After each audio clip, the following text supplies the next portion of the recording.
This has been my kitchen.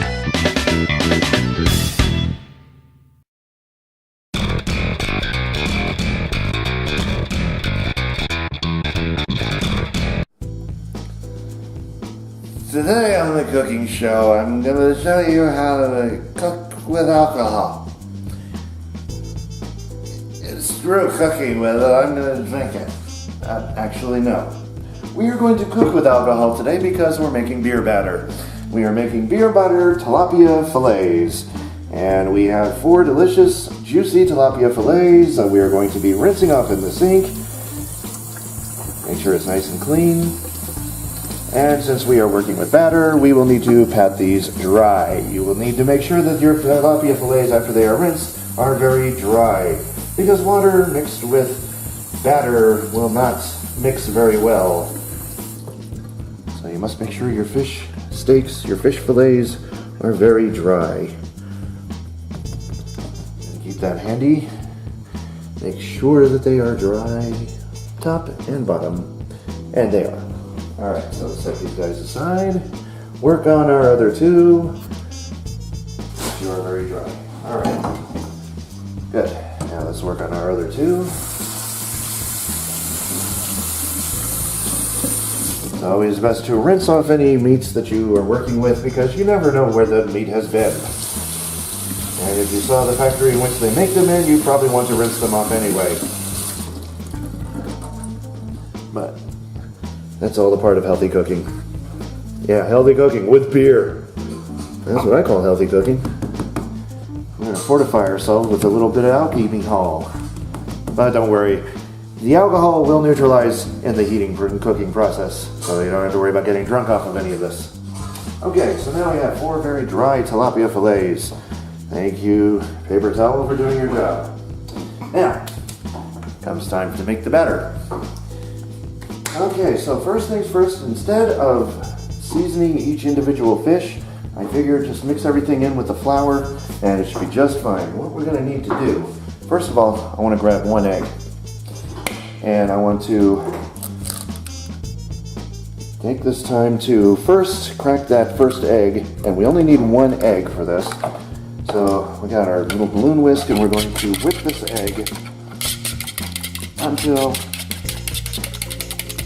it is completely beaten like a red-headed stepchild. And then we will add our dry goods to it. That prevents us from having to dirty too many bowls at the same time. Now we're going to take our measurement cup, and we're going to measure out 1 cup of flour just to start us off. And I'm pretty sure that's all we'll need. Just 1 rounded cup of flour. About there. Okay. Next comes the seasonings. What we're going to do is start off with some salt and pepper to taste. Okay, a little pepper. Okay, and some paprika. I'm going to look at about a teaspoon of paprika. From the eyeball, that is 1 teaspoon. And for an extra flavor kick, chili powder. Add some chili powder to give it a little kick. And you can add that to taste as well, but usually I use about a half a teaspoon for that.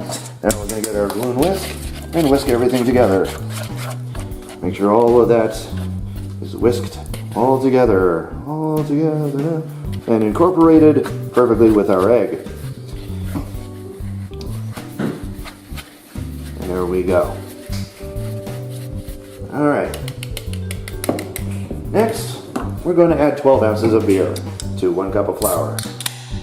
This is where the fun comes in. We get to work with beer. Drench that beer down in there. Alright, here we go. About 12 ounces. What we'll do is we'll just add it slowly.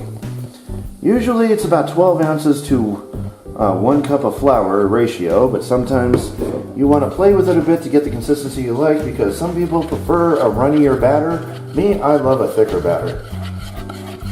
So we're just going to add that beer, stir everything together. As you can see, it's pretty thin. That's a pretty thin batter. Make sure that all your flour is well incorporated, and you want to whip this with a balloon whisk for about a minute. Make sure that all the lumps are out of there. Everything is combined together in this bowl, and that will also help you determine if you need to add more flour or add more beer, depending upon the consistency you like. And I like a nice thick batter. So let's see, after... You might need to put more flour in there. Just a tad. You might need to put just a tad more flour in there. So let's go ahead and do that now. Just a tad more flour, and we'll just add a little bit here, a little bit there, until we reach the desired consistency that we like in a nice thick batter. Don't want to do too much too soon, and then by the time you got it right, you might actually be out of beer.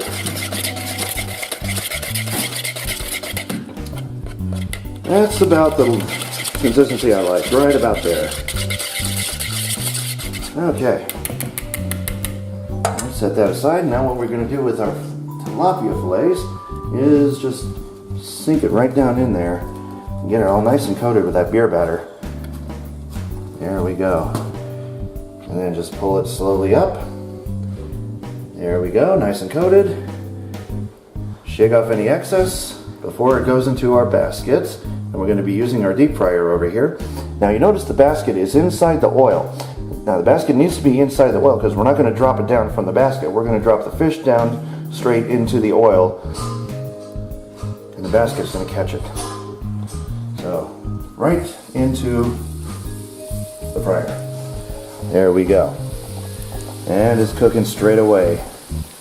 You definitely want to keep a good eye on this because the fish is not going to take very long to cook at all.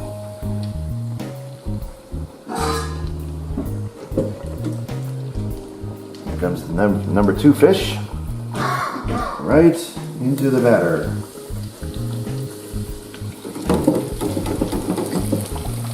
Okay. That's 2.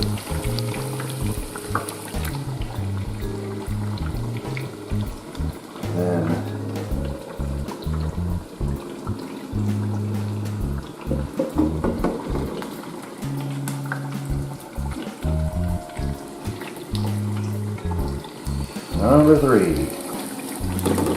That's probably all we're going to be able to do with this level of oil. There it goes. Alright. Let that cook up the rest of the way. And all we have to do, when it's done, pull it up. We'll put it on the towel. Let it drain. In the meantime, let's get some of this cleaned up.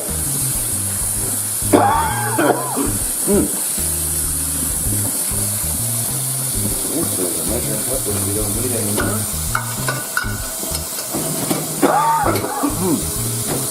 Put some of our seasonings away that we don't need anymore.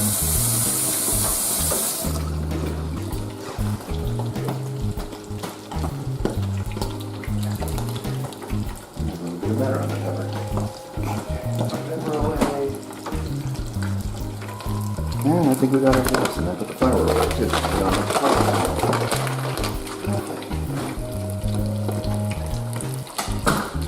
Now let's take a look at our fish fillet right here.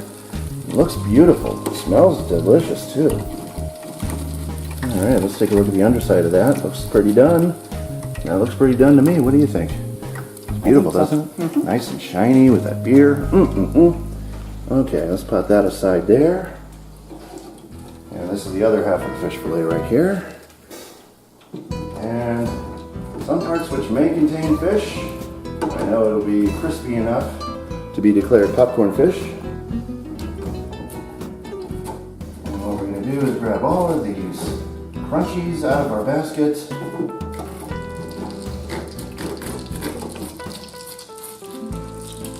And this is what we're left over with. All those crunchies, look at that. Okay, well, let's drop that down one final time. Meanwhile, clean this out because we no longer need it.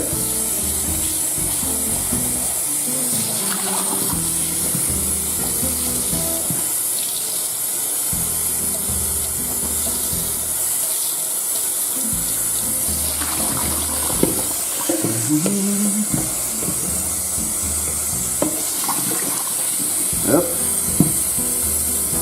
A little splashy there.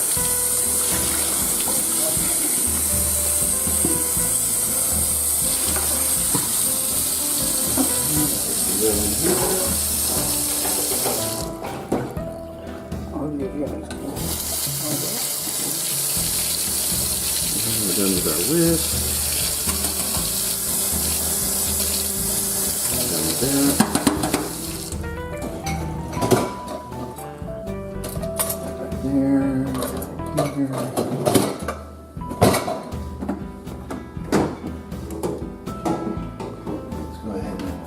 Wait, no. You forgot something. Forgot something very vital. Now, what goes great with fried fish? Why, the fries, of course. So we're just going to use some of these crinkle cut fries so we can get these out of the freezer and into a meal that we can enjoy.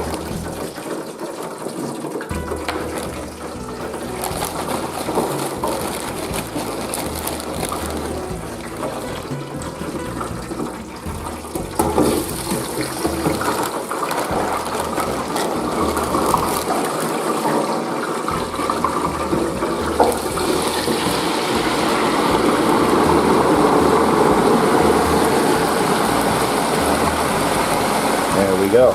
Get that started. Look at it bubble.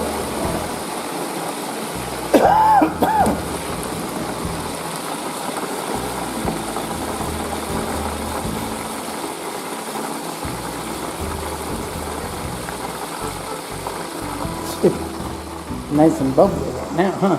Oh yeah. That oil is seeing a lot of action tonight, let me tell you.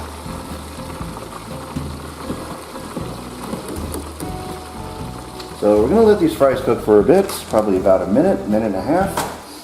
And we'll throw down some more. And those fries will stay down until they're ready to be pulled up. They're not ready to be pulled up just yet. As you can see, they're still kind of, sort of, not really that done. They're almost there though. They're getting there. They're getting there. So while those are cooking up, let's get some plates out. Okay.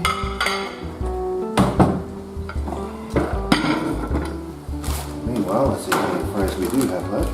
We can make the rest of those up, not a problem. As soon as we start seeing some progress on these fries, and we'll pull these up. We'll plate them, and we'll cook the rest of them. And of course, if you're like me, you probably want to douse your food in vinegar. That's what I'll be doing with this meal.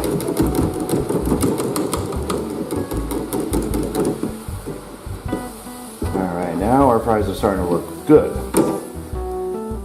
Good and done. Okay, that's good enough for me. Let's go ahead and plate some of these fries and get the other batch of fries going. All right.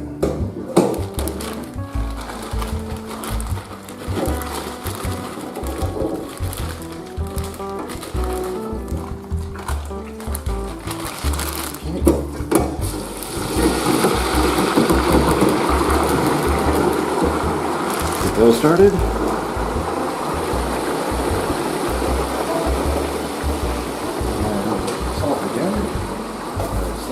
Fries need to be salted. Otherwise, these are just plain old fries.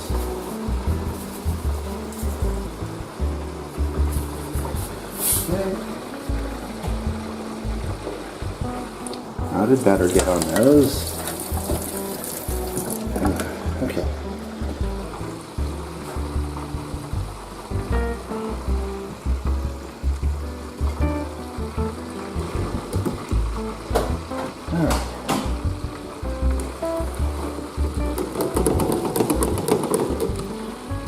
Well, let me go ahead and start separating off some of these fries onto another plate. Kind of divvy these up a bit. Remember, there'll be plenty more where that came from out of that deep fryer. Okay.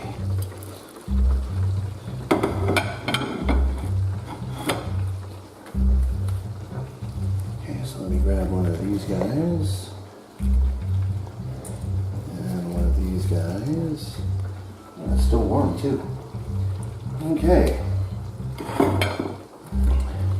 And now, with a little added vinegar, we can do a taste test and see just how well this beer batter fish fillet turned out.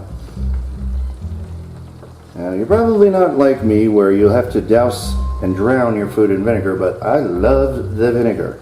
The more vinegar, the merrier. And I like to saturate my entire plate of food in vinegar. A little more for the fries, and we'll do a taste test. A little more vinegar for the fries, and a little more vinegar for the fries, and now a little more vinegar for the fish because it had a chance to dry.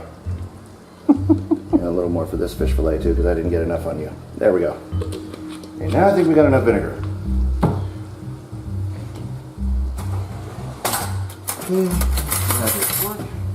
And get tasting. So this is beer battered tilapia fillets, and if you follow the recipe exactly as how I made it here, then you can't possibly go wrong when you make it at home.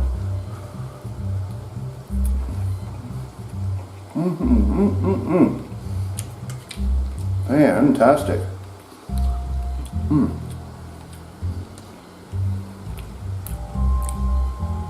Nothing I like better than homemade fish and chips. So, but don't take my word for it though. If you really like beer battered foods as much as I do, try this recipe out at home. It's very simple to do.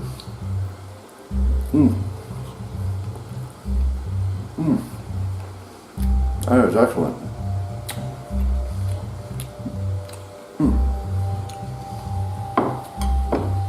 But I must warn you though, if you're under the age of 21, you probably won't be able to make this recipe on your own. So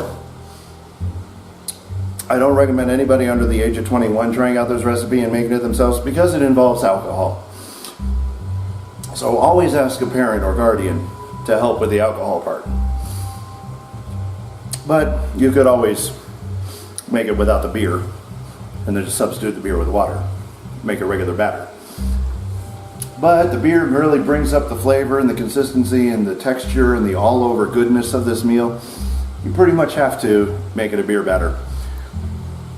But you don't have to worry about not being old enough to consume this stuff. Like I said, any alcohol that is used in this recipe is neutralized in the cooking process. So you won't worry about getting drunk off of this. Because as you know, cooking with alcohol, the heat when you cook with alcohol always neutralizes the effects of any traces of alcohol in your food.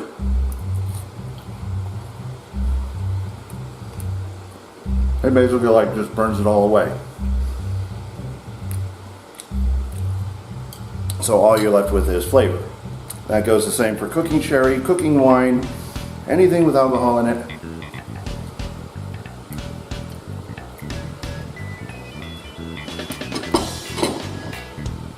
You definitely don't have to worry about getting drunk off of that. Yeah. Ooh, those fries look pretty much done. Yes, they do. So, now we're going to turn off our deep fryer, let that cool down.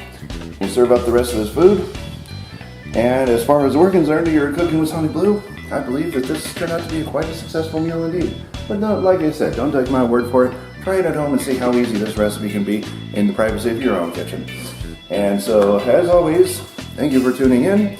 Thank you for checking out what we have for you today's episode. And remember, if you're not cooking good, you're not eating good. And if you definitely don't have the right ingredients, you're definitely not eating something as good as we're having tonight. Yum. So, enjoy your food, and like always, I'll see you in the next video. Bye for now.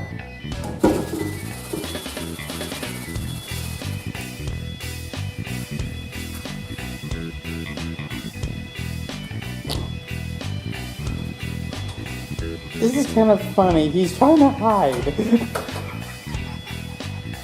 He's just seeing the presentation of a money python.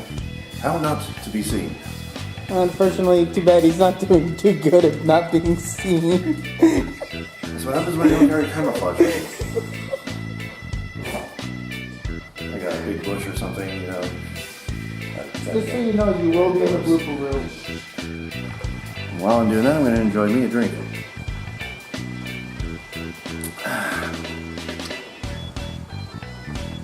The beauty part about buying this size of beer, when you make beer batter, is that you get to drink the leftovers. Alright.